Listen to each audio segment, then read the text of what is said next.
serving the Republic of the Philippines for more than 75 years. Ito po ang Presidential Broadcast Service. Ang Pilipinas ngayon. Narito na ang pinakamainit na mga balita na nakalap sa bawat sulok ng bansa. Ihahatid sa bawat Pilipino saan man kayo sa mundo. Ang Pilipinas ngayon. Pakinggan ang bawat kaganapan sa bawat lalawigan. Ito ang Pilipinas ngayon.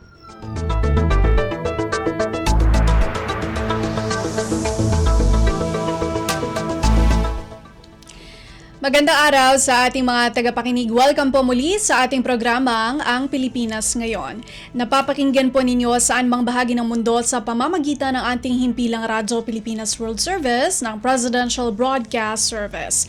Napapakinggan po tayo sa mga sumusunod na shortwave frequencies sa 9.925 MHz, 12.120 MHz, 15.190 MHz sa ating pbsradio.ph website at sa ating official Facebook page, Radyo Pilipinas World Service.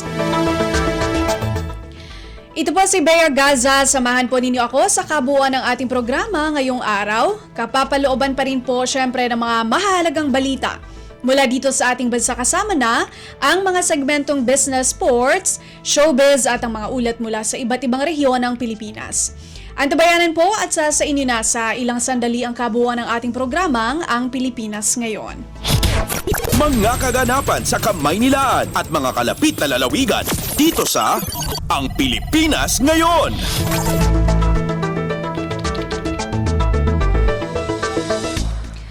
Sa ating mga balita, pambobomba ng tubig ng Chinese Coast Guard sa barko ng Pilipinas sakay si Armed Forces of the Philippines Chief of Staff General Romeo Bronner nakakabahala ayon kay Pangulong Ferdinand R. Marcos Jr. Si Alvin Baldazar sa balita. Makababahala ayon kay Pangulong Ferdinand R. Marcos Jr. ang nangyaring pambobomba ng tubig ng Chinese Coast Guard sa barko ng Pilipinas kung saan sakay ang pinakamataas na opisyal ng Armed Forces of the Philippines na si General Romeo Bronner. Nangyari ang insidente sa sinagawang resupply mission kamakailan sa Ayungin Shoal kung saan ay napunterya ang barko ng bansa kung saan sakay pa si General Bronner. Pag-amin ng Pangulo, nababahala siya sa pangyayari at ang kailangan ay pagtitimpi at pagiging responsable ng mga sundalo para panatilihin ang kapayapaan at katatagan ng regional security alinsunod sa itinatakda ng international law. Kaugnay nito'y sinabi ng Pangulo na kailangang ipagpatuloy lamang ng AFP na pag-usayin o i-improve ang kanilang kahandaan para epektibong maiwasan ang anupamang umuusbong na pagbabanta. Pakinggan natin si Pangulong Ferdinand R. Marcos Jr. The recent incidents involving no less than our AFP Chief of Staff is worrisome. Yes, but it is a proud demonstration of Filipino courage against coercion and our firm resolve to protect, preserve, and uphold our territorial integrity. Mula sa Palasyo ng Malacanang, Alvin Baltazar, Radyo Pilipinas.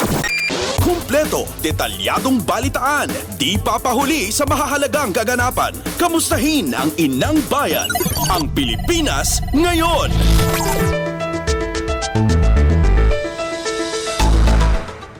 Hindi matitinag ang Pilipinas sa West Philippine Sea sa gitna ng tumataas na geopolitical tension dito. Ipinanawagan ni Pangulong Ferdinand R. Marcos Jr. sa militar na ipakita ang kalakasan ng loob at katatagan sa pagpapanatili ng territorial integrity ng Pilipinas sa WPS o West Philippine Sea. Sa ginanap na ika-88 anibersaryo ng Armed Forces of the Philippines o AFP, sinabi ni Pangulong Ferdinand R. Marcos Jr. na sa kabila ng maraming agresibong aksyon laban sa Pilipinas, napapanatili ng militar ang responsableng aksyon nito sa pagresolba sa isyu alinsunod sa international law.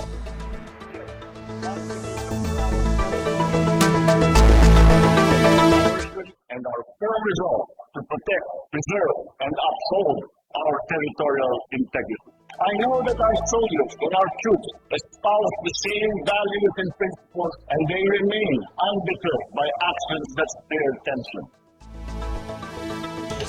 Si Pangulong Ferdinand R. Marcos Jr.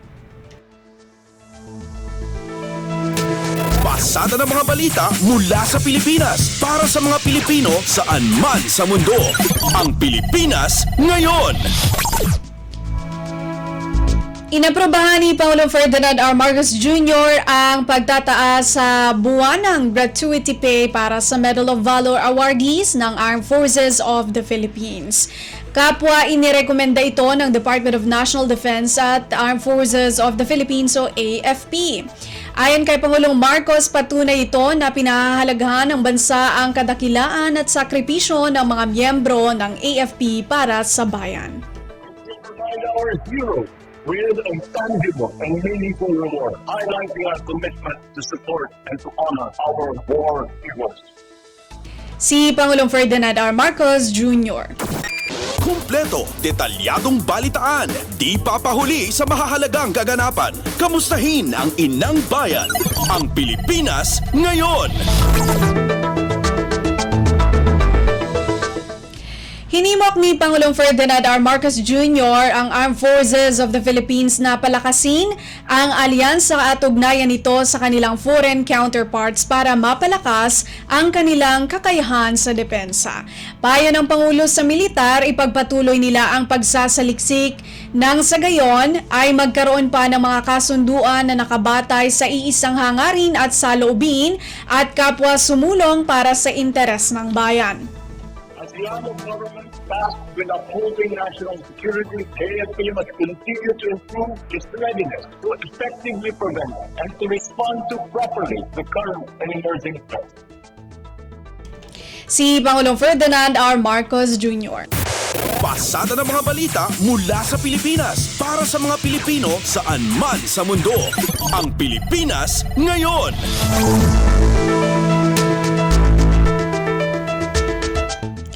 Pinangalanan ni Pangulong Ferdinand R. Marcos Jr. si Eric Jose Castro Ines bilang Acting General Manager at Member of the Board of Directors ng Manila International Airport Authority, MIAA o MIA. Sa isang transmittal letter kay Transportation Secretary Jaime Bautista na mailagda ni Executive Secretary Lucas P. Bersamin, nakasaad na papalitan ni Ines si dating MIAA o MIA Chief Cesar Chong. Nagtapos si Ines ng kolehiyo sa University of the Philippines. Nagtapos rin siya ng Airport and Airline Management and Aviation Security course sa Bailbrook College, School of Aviation sa United Kingdom. Nagsilbi si Ines bilang Airport Station Manager ng Etihad Airways at Gulf Air sa bansa. Dati rin siyang Senior Executive Assistant to the Secretary ng Department of Local Government and Community Development o DLGCD. Kumpleto, detalyadong balitaan, di papahuli sa mahahalagang kaganapan. Kamustahin ang inang bayan, ang Pilipinas ngayon.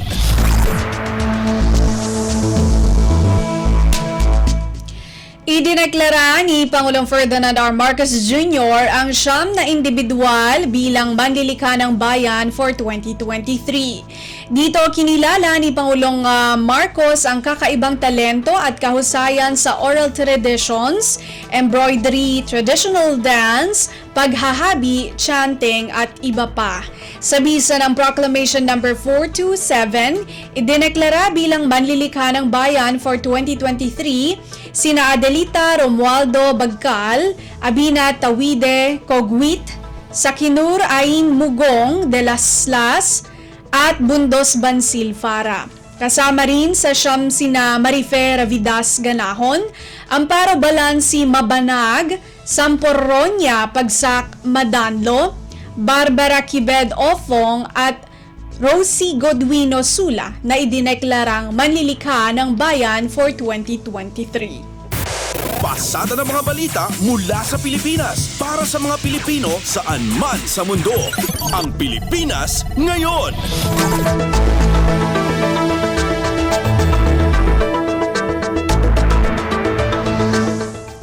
Pagkasawi ng isang sundalo sa nangyaring engkwentro sa pagitan ng militar at CPP-NPA sa Batangas noong weekend, patunay ng kawalang sinseridad ng mga rebelde sa paggamit ng kapayapaan ayon kay Vice President Sara Duterte. Balita mula kay J. Mark Dagala. Binigyang pugay at pagkilala ni Vice President Sara Duterte ang ginawang sakripisyo ni Sergeant Jernel Remiliano na nasawi naman sa nangyaring engkwentro sa pagitan ng militar at CPP-NPA sa Balayan, Batangas noong Linggo, Disyembre at 17. Sa kanyang video message, sinabi ng pangalawang Pangulo na si Sergeant Remiliano ang isa sa pinakabagong na biktima ng anito'y karumal-dumal na gawain ng kilusang komunista. Ayon pa sa pangalawang Pangulo, ipinaalala ni Sergeant Remiliano si First Lieutenant Jaren Relota na nasawi rin sa pakikipaglaban sa NPA sa Davao City noong 2018. Kasabay nito'y nagpaabot ng pakikiramay si VP Sara sa naulil na pamilya ni Sergeant Remiliano at sinabi nitong mananatiling isang inspirasyon ang ginawa niyang sakripisyo at pagmamahal sa bayan na kailan may tatanawin ng mga Pilipino dahil ito'y ginita ang pangalawang Pangulo na hindi sincero ang liderato ng CPP, NPA at NDF sa pagkakamit ng kapayapaan, bagpos ay sisirain lamang nito ang pundasyon ng demokrasya at pabagsakin ang pamahalaan. Pakinggan natin ang bahagi ng pahayag. Marami pang Sergeant Remiliano at First Lieutenant Relota ang magbubuwis ng buhay kung ipagsasawalang bahala natin ang traidor, mapanlinlang at marahas na kalabang CPP, NPA at NDFP. Maraming kabataan din ang hindi makakapagtapos ng pag-aaral kung hahayaan natin silang mabiktima ng mga grupong ito upang gawing armadong terorista. Mga kababayan, gusto kong malaman ninyo na ang tanging layunin ng CPP, NPA at NDFP ay sirain ang pundasyon ng ating demokrasya, pabagsakin ang mga institusyon ng pamahalaan at kaladkarin tayo sa kahirapan, kaguluhan at kawalan ng hustisya. Ang tinig ni Vice President Sara Duterte, J. Martagala, Radyo, Pilipinas. Kumpleto, detalyadong balitaan, di papahuli sa mahahalagang kaganapan. Kamustahin ang inang bayan, ang Pilipinas ngayon.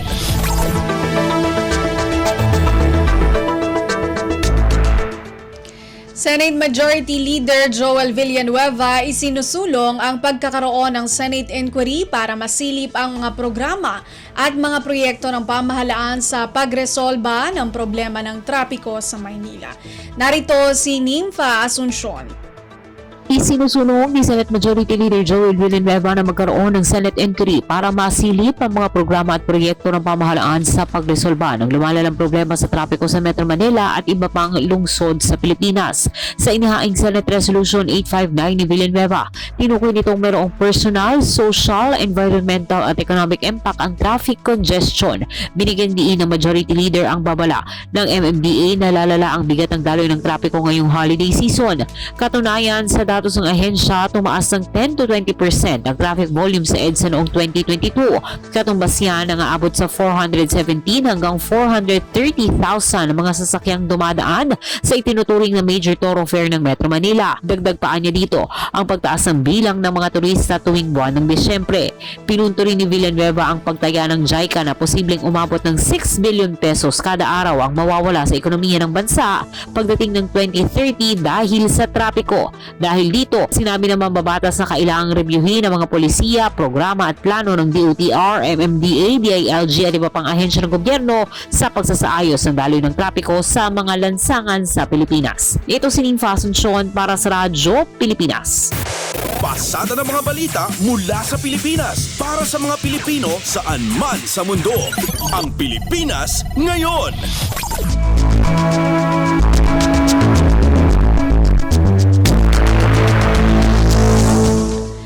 Plan na bantay biyahe ng LTFRB umarangkada na ngayong holiday season. May report si Mary Ann Bastasa.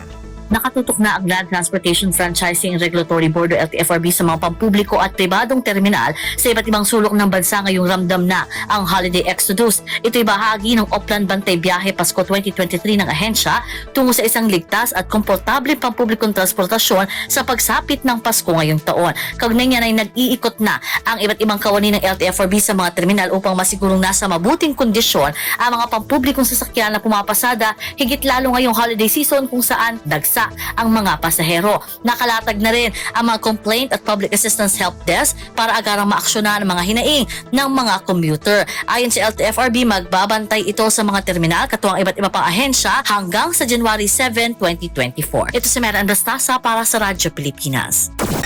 Kumpleto, detalyadong balitaan, di papahuli sa mahahalagang kaganapan. Kamustahin ang inang bayan, ang Pilipinas ngayon.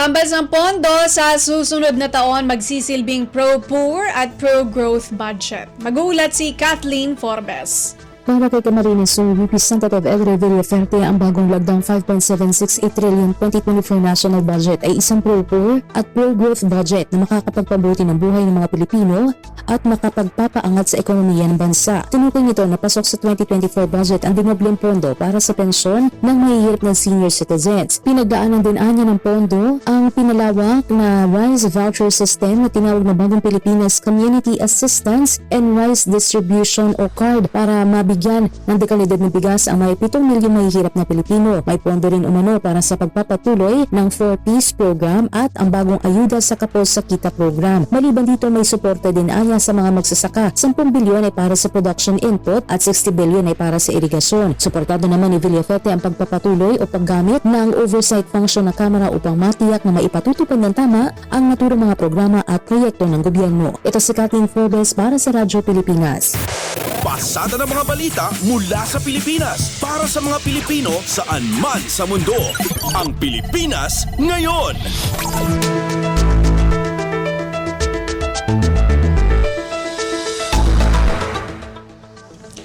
Bumaba ang bilang ng mga Pilipinong walang trabaho sa survey ng Social Weather Station. So SWS, bumaba sa 7.9 na milyon ang walang trabaho nitong Setyembre 2023. Lumabas sa bababa sa 16.9% ang jobless rate mula sa dating 22.8% noong Hunyo. Ibig sabihin, bumaba ito ng 5.8%. Base sa SWS, kabilang sa mga walang trabaho ang nag-resign, first-time job seekers at nawalan ng trabaho dahil sa hindi kontroladong sitwasyon. Kumpleto, detalyadong balitaan, di papahuli sa mahahalagang kaganapan. Kamustahin ang inang bayan, ang Pilipinas ngayon.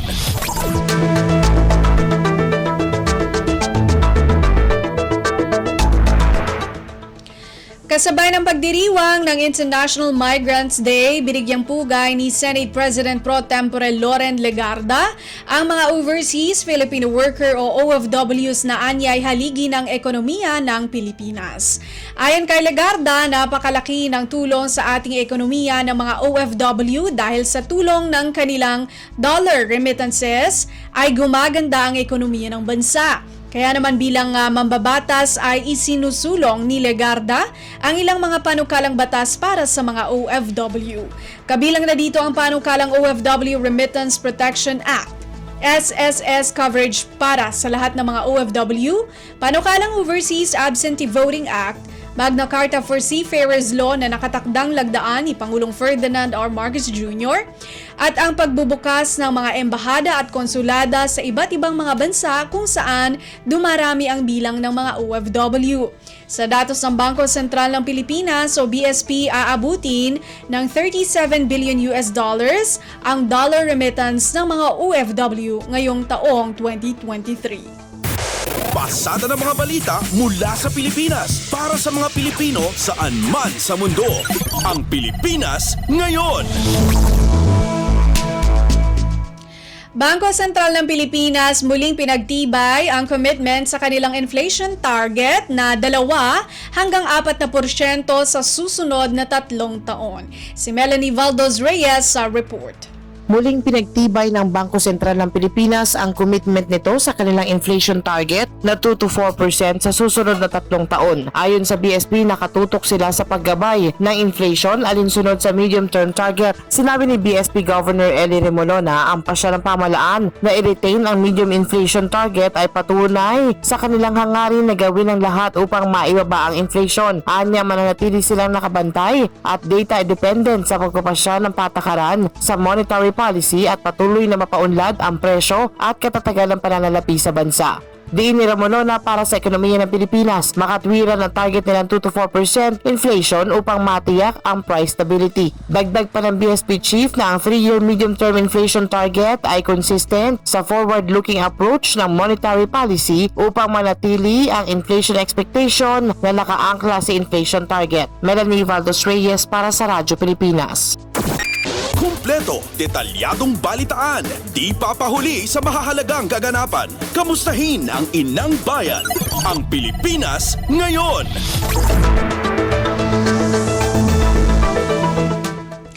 At yan po ang ating nakalap na mga national news. Narito naman po ang mga balita mula sa ating mga kasamahan sa iba't ibang mga rehiyon dito sa ating bansa para sa ating regional news ngayong araw na ito. Balita mula sa lalawigan sa bawat rehiyon ng ating bayan. Dito sa Ang Pilipinas Ngayon.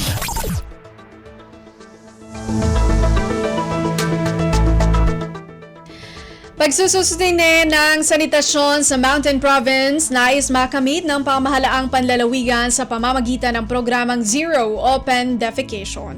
Si Donna Cawisbalio mula RP Bontoc sa balita. Nagiwaras iti libre nga inidoro ti provincial government ti Mountain Province iti sangapulo munisipalidad tapno masustinar ti Zero Open Defecation wenno ZOD dito'y probinsya. Sigon iti Provincial Health Office wenno PHO nasurok magasot a plastic toilet bowls ti inwaras da. Ti programa ket maitutop iti Administrative Order 2010-2021 ti Department of Health tapno maragpat ti 100% as COD status dagiti munisipalidad ken ti Universal Access to Safe and Adequate Sanitary Facilities no 2028. Inbagapay ti PHO abase iti report 94% iti kabuklan ang nasurok 30 ket 8,000 a pagtaengan iti probinsya ti addaan iti sanitary facility. Naibagapay ti PHO ti pakdaar ni Provincial Health Officer Annie Claire Pecas nga tirugit ken poor sanitation kat pagtaudan ti adu aparikot iti aglawlaw ken salunat. In paganat katmat ni Sangguniang Palalawigan Health Committee Chair Joshua Fronda ti kinaimportansya ti sanitasyon iti tunggal pagtaengan tapno mapagtalinaed ti kinasalunat ti komunidad. Narpos na DZRA Bontoc saon ang Donna Cawisbalio para sa Radyo Pilipinas World Service. Balita mula sa lalawigan sa bawat rehiyon ng ating bayan. Dito sa Ang Pilipinas Ngayon. Maraming salamat, Donna Cawisbalio. Samantala, 15,000 metriko toneladang asin target ma-produce ng lalawigan ng Pangasinan hanggang sa ikalawang quarter ng taong 2024. Magbabalita si Verna Beltran ng RP Dagupan. Target na luyag na Pangasinan na makapan-ani na 15,000 metriko toneladan asin hanggang second quarter ya 2024 yung malapod sa may 473.8 hektaryan Pangasinan Salt Farm dyan Barangay Saragosa, Balay na Bulinaw. Inkuanan Assistant Provincial Agriculturist Nestor Batalla, una abot od 8,000 hanggang 10,000 metric tons, katumbas na halos 50 million ya kantidad. So target dad unaan yung cycle na salt production gimapunan bulan niya Nobyembre hanggang natan niya Desyembre. Sa kumadwan cycle at bulan niya Pebrero hanggang Mayo noong tumbukya taon numarakop sa putangtan ang Gapore Bagyo, target day 15,000 hanggang 20,000 na metric tons si asin may makakantidad od 75 hanggang 100 milyon. Unong at imbaga ng Vice Governor Mike Ronald Lambino at ginawan ceremonial harvesting of salt makapan iteriya trabaho tan livelihood at balay. In kwantumat na Governor Ramon Gico III malapo ng ginawa sa turnover at pamamalakad na salt farm at provincial government na lapo at sa private entity at walalay 70 salt farmers sunay dan na trabaho. Ilalo anmat na gobernador sumarakap ya resulta na proyekto lalo at eksperimento so gagawin niya pambabatik at Abitlan Farm. Malalapod Radyo Pilipinas Dagupan, siya si Verna Beltran para Radyo Pilipinas World Service. Balita mula sa lalawigan sa bawat rehiyon ng ating bayan. Dito sa Ang Pilipinas Ngayon.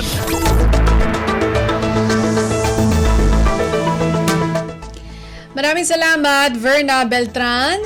Quezon Integrated Provincial Health Office may payo upang maiwasan ang holiday blues ngayong holiday season. Si Mara Grezula sa ulat. Pinayuhan ng Quezon Integrated Provincial Health Office o IPHO ang publiko na alagaan ang sarili at panatilihin ang koneksyon sa pamilya at mga kaibigan upang maiwasan ang holiday blues ngayong selebrasyon ng Pasko at Bagong Taon. Sa panayam ng RP Lucena kay Provincial Health Officer 1 Dr. Lorelai Salonga, sinabi niyang ang holiday blues ay labis na kalungkutan tuwing holidays. Kabilang aniya sa mga sintomas nito ang mababang energy, mood swings, pagbabago ng sleeping patterns at sobrang pagod. Mahalaga rin aniya ang pagpapakonsulta sakaling hindi na mapigilan ang labis na kalungkutan. Dagdag ni Dr. Salonga, ang mga nakararanas ng holiday blues ay pwedeng lumapit sa Rural Health Unit kung saan may personnel na trained sa basic mental health services. Pwede rin aniyang lumapit sa Health Navigation and Referral Unit ng IPHO na magkokonekta sa pasyente sa iba pang eksperto sa mental health. Mula sa RP Lucena, ito si Mara Grisula para sa Radyo Pilipinas World Service. Balita mula sa lalawigan sa bawat rehiyon ng ating bayan. Dito sa Ang Pilipinas Ngayon.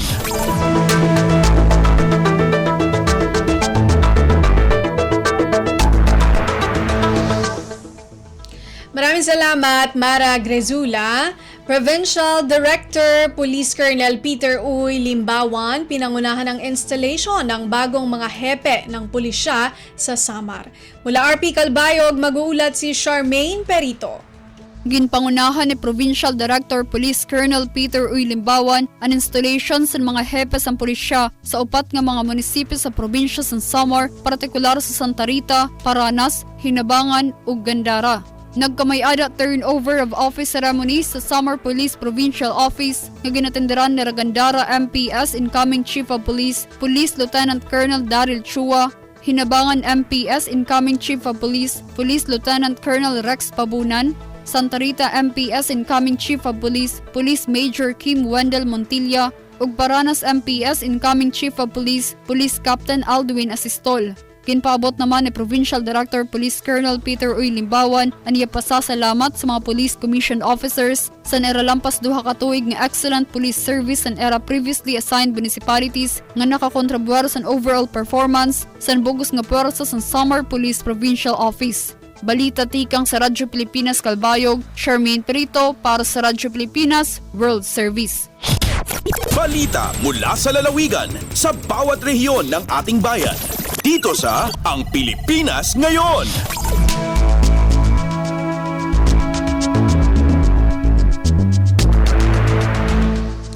Maraming salamat, Charmaine Perito. Surigao del Sur Wrestlers, kampiyon sa katatapos lang na Batang Pinoy 2023. Magbabalita si Nerissa Espinosa ng RP Tandag.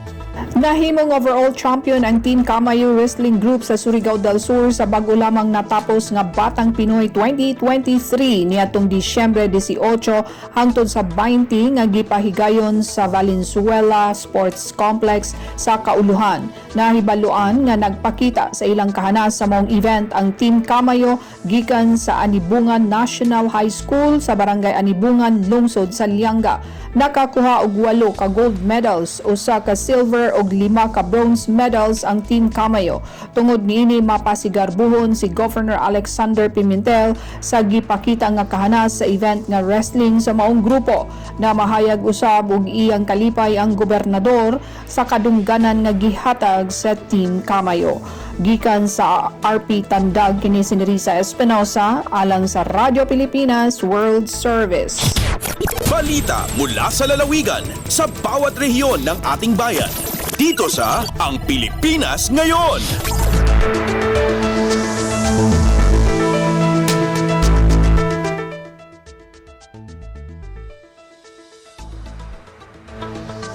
Maraming salamat kay Nerissa Espinosa. Philippine National Police or PNP sa Indana nagsimula na ang kampanyang Iwas Paputok at Indiscriminate Firing ngayong holiday season. Narito ang ulat ni Eloisa Muhammad ng RP Holo. Tiyagdaan na sing kapulisan na Indana ang paglibot na nasabot pa si sila supaya kapanawag-tawakan in rayat tungod hapag pagang hapag pagkaisan jinis bustak-bustak iwan pagtimba kapag sampang sintahon bago. Habay tayo Police Captain Ergie Wanawan nakura sin Indian MPS sin Jumaat 5 bayaon tiyagdaan nila yung paglibot pagkay patrol car iwan na pagdihil mga babasahon tungod kapaligruhan dasim pagpagkay bustak-bustak. Mahugot ang hihiwanawan yung pagkainakon kanila sin day nga barangay biya na sinhag kajatian. Hay nang putag limata bilang sin Bipat at ahinia inti matamang kanila hapag alibot hapat mapatumtumin hasin parkala ini. Habihaon makulang pa in pagkatainguan nila nagpapakay mga boga at walang taka. Iban misan in bustak-bustak mayroon pa isab sila naglalanggal nga nagdararang. Labi abdal agi hiwanawan ina magtuhi kapangabot kanila bang aon kataynghukan umusal. Sinjinis mga bustak-bustak iwan magpatimba kasupaya magtuhi kasambakan iwan di na makamula pa. Dahil nga RP Hulo, Eloisa Muhammad para Radyo Pilipinas World Service. Balita mula sa lalawigan sa bawat rehiyon ng ating bayan. Dito sa Ang Pilipinas Ngayon.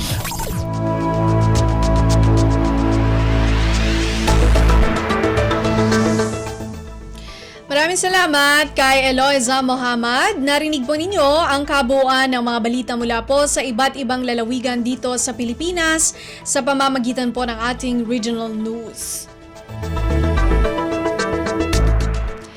Samantala, susunod naman po ang ating balitang negosyo at kalakalan at balitang pampalakasan mula kay Leo Magpayo. Lagay ng ekonomiya, kalakalan, negosyo at iba pa. Atin ang alamin dito sa Ang Pilipinas Ngayon. Magandang araw. Narito na po ang Balitang Business.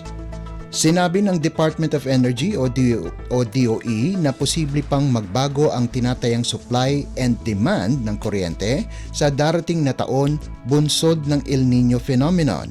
Hinikayat ng DOE ang publiko na magtipid sa paggamit ng kuryente pagsapit ng panahon ng tag-init. Sa pakikipag-ugnayan sa mga kaugnay na ahensya ng DOE, sinabi ni Energy Secretary Rafael Lotilla na nagsasagawa na sila ng mga mahalagang pasilidad na posibleng maging supply ng kuryente lalo na kapag nag-peak na ang El Nino. Ayon kay Secretary Lotilla, ang mga pasilidad na ito ay dapat sumasakop sa mga mahalagang establishmento katulad ng mga ospital, mga blood banks, mga bangko at mga water pumping stations. Dahil sa banta ng tagtuyot, nananawagan ng DOE sa mga local government units o LGUs na tulungang tukuyin ang mga kritikal na pasilidad sa kanilang jurisdiksyon na dapat bigyan ng sapat na supply ng kuryente sa kasagsagan ng El Nino. Lagay ng ekonomiya, kalakalan, negosyo at iba pa. Atin ang alamin dito sa Ang Pilipinas Ngayon. Tumaas ang presyo ng mga pangunahing produktong agrikultura sa unang bahagi ng Disyembre ng taong kasalukuyan. Sa ulat ng Philippine Statistics Authority o PSA, bahagyang umangat ang presyo ng karne at bigas. Sa inilabas na datos ng PSA, ang presyo ng 1 kilong well-milled rice ay umakyat sa 52 piso at 72 sentimo mula sa 52 piso at 72 sentimo nitong huling bahagi ng buwan ng Nobyembre. Nadagdagan naman ng halos 2 piso ang presyo ng karneng baka sa 339 na piso at 76 na sentimo kada kilo mula sa 337 piso at 70 sentimo kada kilo noong huling bahagi ng Nobyembre. Lagay ng ekonomiya, kalakalan, negosyo at iba pa.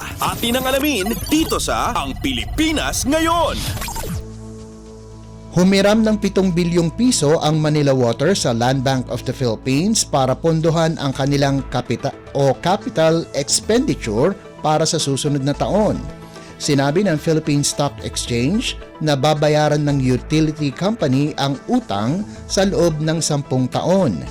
Una nang inanunsyo ng Manila Water na simula Enero taong 2024, tataasan nila ang singil sa tubig sa mga customers nito.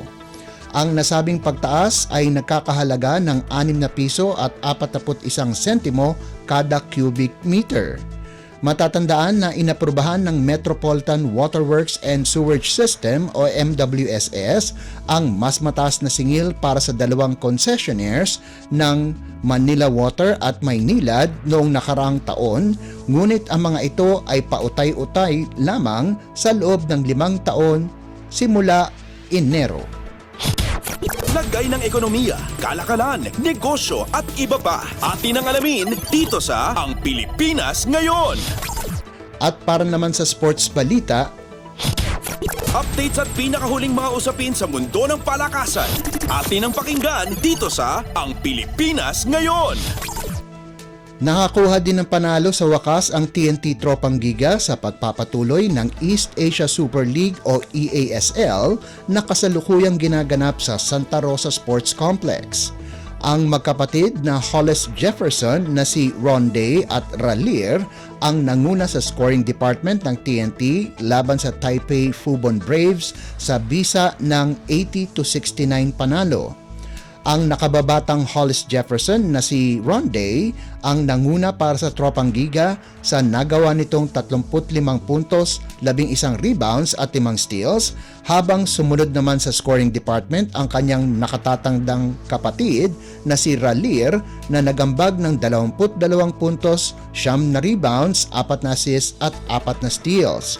Si Calvin Oftana ang kaisa-isang Pilipino sa TNT na nakagawa ng double-digit na 15 puntos kasama pa ang 9 na rebounds at 2 steals. Napaganda ng TNT ang kanilang record sa 1-4 sa Group A ng torneo.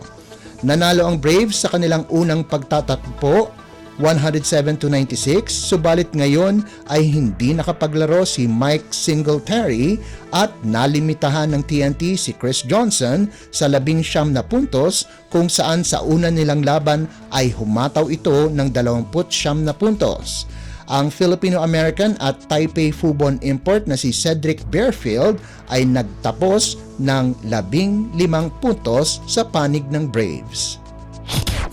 Updates at pinakahuling mga usapin sa mundo ng palakasan. Atin ang pakinggan dito sa Ang Pilipinas Ngayon. Mistulang dinaanan lamang ng Binyan at Nueva Ecija ang kani-kanilang katunggali para manatiling walang talo sa Pilipinas Super League o PSL Basketball President's Cup. Ipinakita ng Nueva Ecija ang kanilang lakas kung saan pinatumba nila ang Novaliches 96-74 at sa hindi inaasahang pagkakataon ang second stringer na si Bobby Balucanag ang nagmando ng opensa ng koponan. Nagtapos ang forward na si Balucanag ng may 15 puntos, 6 na rebounds at 1 steal.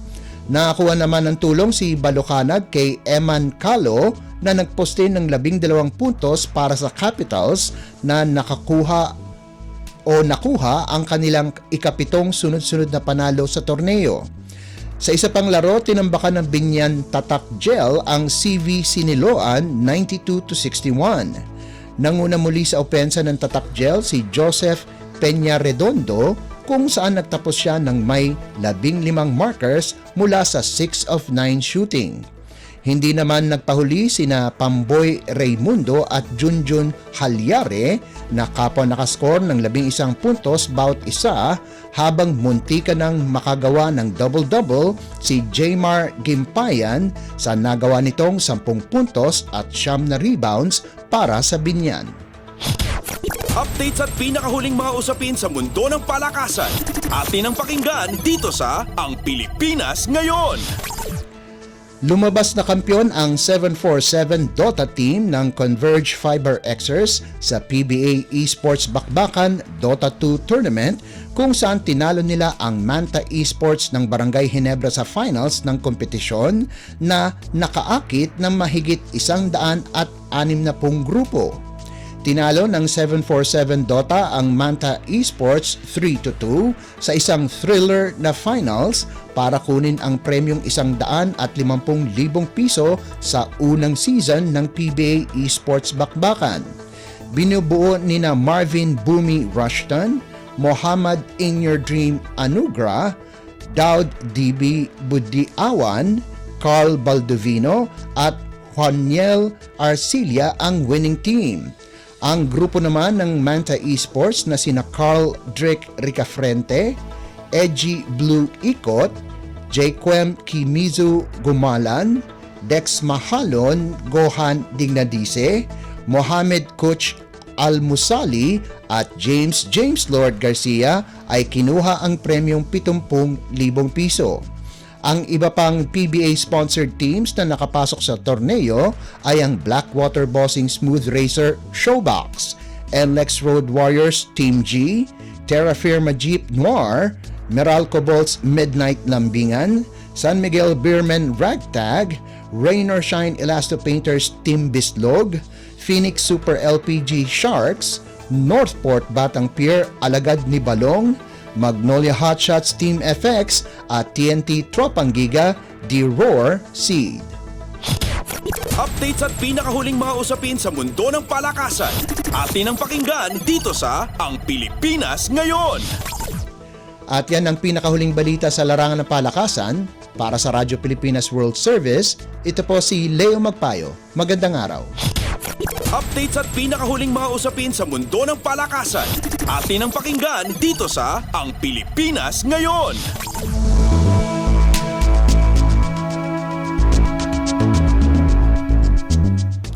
Maraming salamat, Leo Magpayo. Iyan po ang ating balitang negosyo at kalakalan at balitang pampalakasan para sa araw na ito.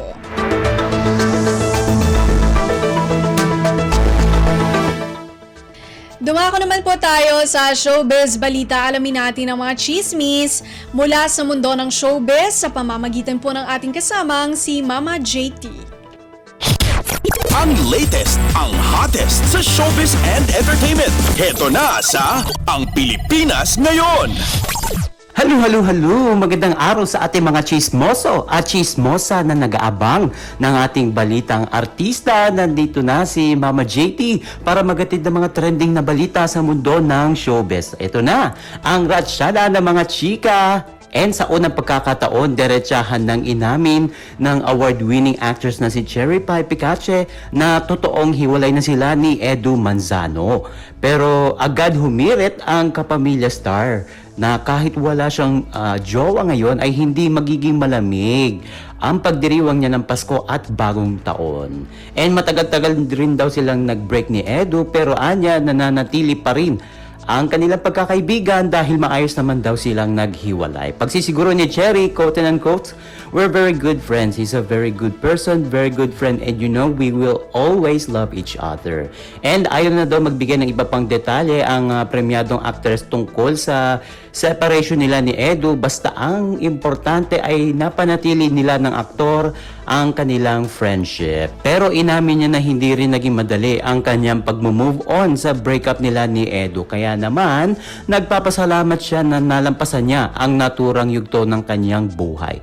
Kamusta naman kaya ang magiging selebrasyon ng kanyang Pasko? Sabi ni Cherry, quote and unquote, siguro diba sa edad kong ito, I cannot depend my happiness anymore on somebody else. Besides, dapat din buo ako or whatever or kumpleto ako kung nagmamahal ulit ako. Bukas pa rin naman daw ang kanyang puso daw sa pag-ibig kahit pa ilang beses na rin siyang nabigo pagdating sa pakikipagrelasyon. Sabi nga ni Cherry, quote and unquote, bakit hindi? Pero habang wala, di masaya ka sa sarili mo lalo na after the pandemic, diba? Yung self-love, hindi mo na pwedeng iasa yung kaligayahan mo or yung kabuluhan mo bilang tao sa ibang tao. And ito maluha-luha naman si Miss Pie nang mahingan ng reaksyon sa biglaang pagpanaw nga ng veteran actor na si Ronaldo Valdez na ilang beses na rin niyang nakatrabaho. Sabi ni Cherry, quote and quote, actually hindi pa ako nagpo-post. If there's any senior actor na medyo, I can say that, I got kind of close with, isa si Tito Rondon. And dugtong pa niya hindi pa siya handang mag-post ng mensahe para sa yumaong aktor dahil hanggang ngayon ay hindi pa rin siya makapaniwalang patay na ang kanyang kaibigan. Samantala, mga kachika, inamin ng kapamilya star na si Andrea Brillantes na wala siyang masyadong nilulook forward sa pagpasok sa 2024. Isa ang dalaga sa may tuturing na controversial actress ngayong taon na talagang pinag-usapan ng ating mga kachismis. Ayon sa panayam kay Andrea, growth at healing lamang ang kanyang hiling sa darating na bagong taon. Pagbabahagi ng actress, quote and unquote, di na kasi ako masyadong nag-expect basta growth lang and healing. And nang matanong kung ano ang wish ni Andrea ngayong darating na Pasko, ito daw ay ang matuto siyang magmaneho dahil okay naman daw ang kanyang buong pamilya. And ito, ilang linggo na lang bago matapos ang taong ito ay patuloy pa rin laman ng usapan. Si Andrea matapos ito maiugnay sa hiwalayan Catherine Bernardo at Daniel Padilla. And may mga kumalat kasi na chismis noong siya ay di umano'y third party sa confirm o unconfirmed breakup ng Kathniel. At palihim daw itong nakikipagkita ang aktor sa kanya nang hindi alam ni Catherine. And maraming fans ang dumipensa para sa aktres. At sinasabing magkapatid lang ang turingan ni na Andrea at Daniel na ilang beses na rin gumanap na magkapatid sa iba't ibang proyekto. Ngunit nagbago ang ihip ng hangin nang tuluyan ng kumpirmahin ni Catherine na totoo ang chikang wala na sila ng kanyang first boyfriend at ka-love team na to. And marami ang naniwala na baka nga may kinalaman si Andrea sa paghiwalay ng dalawa, lalo na't magpasa hanggang ngayon ay wala pa ring inilalabas na pahayag ukol sa issue. And ito pa mga kachismis, usap-usapan at umani ng reaksyon ang naging pahayag ni Unkabokable star Meme Vice Ganda tungkol sa paggawa o pagbuo ng pamilya. Nasambit ito ni Vice Ganda sa segment ng Especially For You sa noontime show na It's Showtime. Naniniwala umano si Vice na kung walang pera ang isang tao, huwag na siyang gumawa ng pamilya. Sabi ni Vice, quote and unquote, "This opinion might offend other people, pero kung wala kang pera, huwag kang gumawa ng pamilya. Dahil kawawa, lalong-lalo na kung may iluluwal kang bata. Hindi mo mapapakain ng maayos." And paliwanag pa ni Meme, at the end of the day, ikaw ang magsasalba sa sarili mo, hindi ibang tao ni gobyerno, ikaw. And umani nga ito ng iba't ibang reaksyon, komento at opinion mula sa ating mga kachismis. O diba, parang tama naman daw kasi lalo't relevant itong isyong ito sa panahong ito. And hindi daw sapat daw ang pag-ibig, sabi nga ng isa pa nating kachismis. Hindi daw mapapakain ng pagmamahal ang isa't isa. Kaya wag na muna daw mag-anak kung hindi pa kaya. And syempre may mga kachismis din tayong kontra sa sinasabi ng ating Unkabokable star. Sabi quote and quote, "Sino ka para magdikta sa gusto ng mag-asawa? Kung bet nilang bumuhay ng mga anak at bumuo ng malaking pamilya, wag nating pakialamanan." And eto pa sabi pa ng ating mga kachismis na tila sumasang-ayon din sa sinasabi ng ating kapamilya TV host. Totally agree ako sa iyo, Meme. And yes na yes daw. Tama naman si Vice. And OMG, wala na tayong oras para sa ating balitang artista. Maraming salamat mga kachismis sa pakikinig sa aking mga chika for today. Ako po si Mama JT para sa Radyo Pilipinas World Service. Ang latest, ang hottest sa showbiz and entertainment. Heto na sa Ang Pilipinas Ngayon.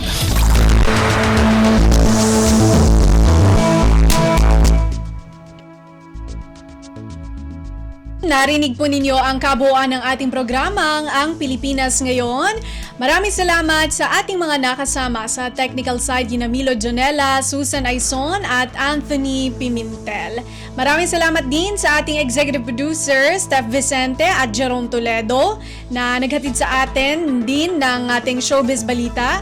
Steph Vicente ang ating executive producer sa mga nagulat mula sa iba't ibang lalawigan ng ating bansa para sa ating regional news. Maraming salamat kay Leo Magpayo na naghatid sa atin ng ating balitang negosyo at kalakalan, kay Mama JT para sa showbiz balita, kay Erwin Peñano na nakaagapay sa atin, at maraming salamat din syempre sa ating station manager Mr. Ray Sampang. Hanggang sa susunod na edisyon ng ating programang Ang Pilipinas Ngayon, ito si Bea Gaza. Magandang araw. At yan ang Pilipinas Ngayon. Muling samahan si Ben Blones sa parehong oras at alamin ang pinakahuling mga kaganapan at balita saan man kayo naroon. Ang Pilipinas Ngayon.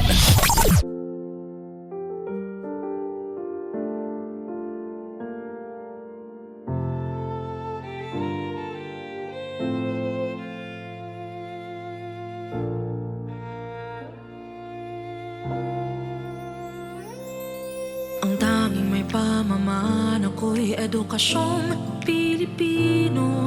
Tinuturong galing at talino para maabot ang pangarap mo. Ang tanging handog ko sa'yo'y edukasyong Pilipino. Diskarteng mula sa puso, mamamangha ang mundo. Matatag sa mga pagsubok, matatag na mga mag-aaral, matatag na talino'y umiiral. Hinaharap ang hirap, walang takot sumugod, humahanap ng solusyon, ipaglaban ang edukasyon. Kabataang Pilipino, Muslim o Kristiyano, lahat ng paniniwala, lahat ng katutubo, may kapansanan, iba man kasarian. Ang ating pag-aaral ay ating karapatan. Ang ating pag-aaral, pang-ahon sa kahirapan. Matatag na mga guro, matatag sa mga pagsubok, matatag na mga mag-aaral, matatag na talino'y umiiral. Hinaharap ang hirap, walang takot sumugod, humahanap ng solusyon, ipaglaban ang edukasyon. Ang tanging alay ko sa'yo'y edukasyong Pilipino, matapat